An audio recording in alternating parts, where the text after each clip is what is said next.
All right, so we're out here walking. We're gonna go check on some newer additions to our farm. And as we're walking, we thought it might be a good idea to talk about the other new addition coming to the farm soon. The baby, the human one. yeah, we kind of want to take a minute to just kind of discuss like how we think that, you know, having a new baby on the farm might change the farm life, and you know, kind of going from there. But yeah, first I want to show you some other new additions. So give me 1 second and flip you around. Oh my God, look at that. So some of you may have seen in a YouTube short that our mama pig Opal has had 7 little piglets, and they've been doing great, and mama's been doing great, and seems to be that time of year where a lot of babies. So we just try to check on them every day, multiple times a day.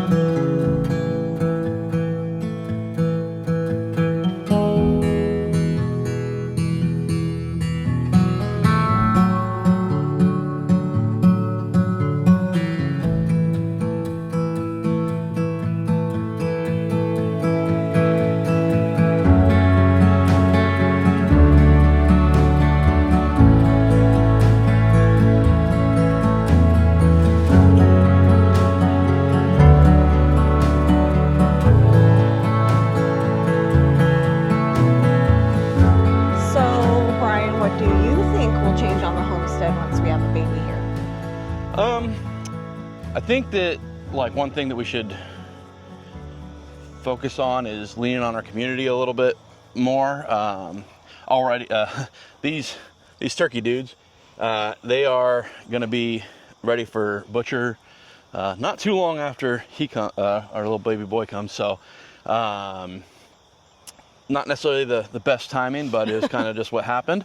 And we already had some friends kind of volunteer to help us butcher them, if not just butcher them outright for us if we are too exhausted. So this is our first kid. I am very, very mindful of how exhausting people can get, but I've never experienced it myself.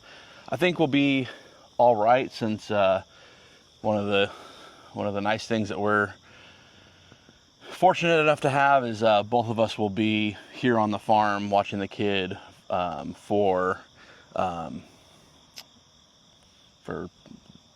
its growing up life, I guess. We also do have a good support system in my parents are actually in the process of moving out here. My mom will be out for the birth of our kid, and she has been a doula and midwife my entire life, so we'll have excellent support from her and a couple other people in our community. So I definitely think that relying more on community, which isn't necessarily something I've always been like comfortable. I kind of am like a let's do it myself kind of person, but we're definitely going to take up our friends on some help. Absolutely.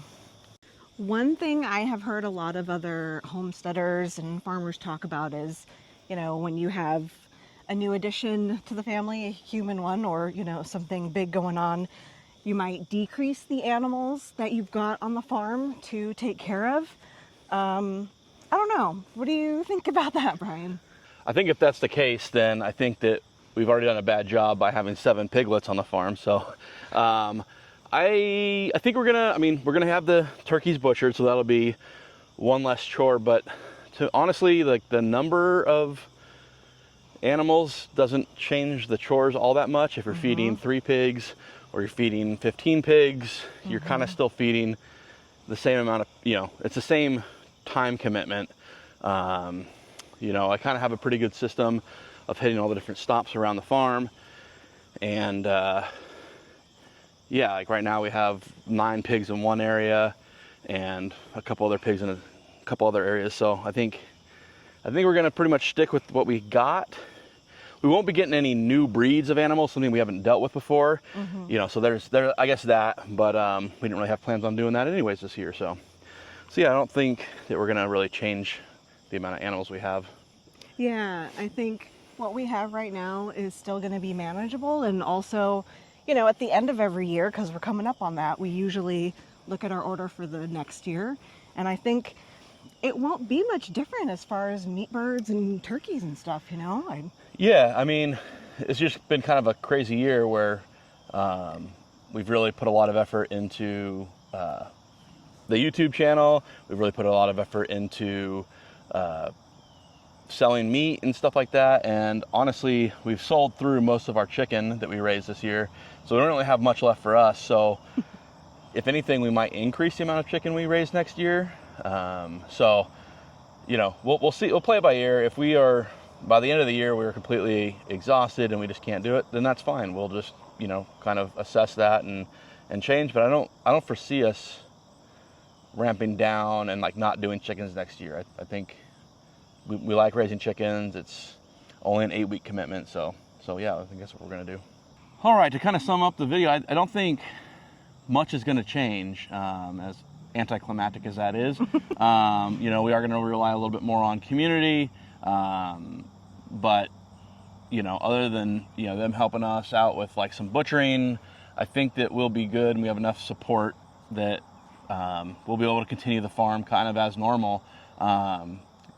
We will be cautious, and if we get it too exhausted, that's the great thing is we can always kind of adapt and pivot. So are you excited? I'm definitely excited. I think the most exciting thing will be to be raising a kid out here in fresh air on the farm. We both grew up in cities, so very, very different from how we grew up in big California urban areas. Yeah. I think it'll be cool to kind of see him experience the farm through his eyes, him getting the experience of, you know, kind of knowing from day one where his meat's going to come from. You know, when he gets a little bit older, it'd be cool to have a little dude to help me out on the farm. I think he'll just be excited. So yeah, we're looking forward to having our little kid soon. So very soon. Yeah. A little nervous, but also like really excited. So with that, I want to say thank you and good night.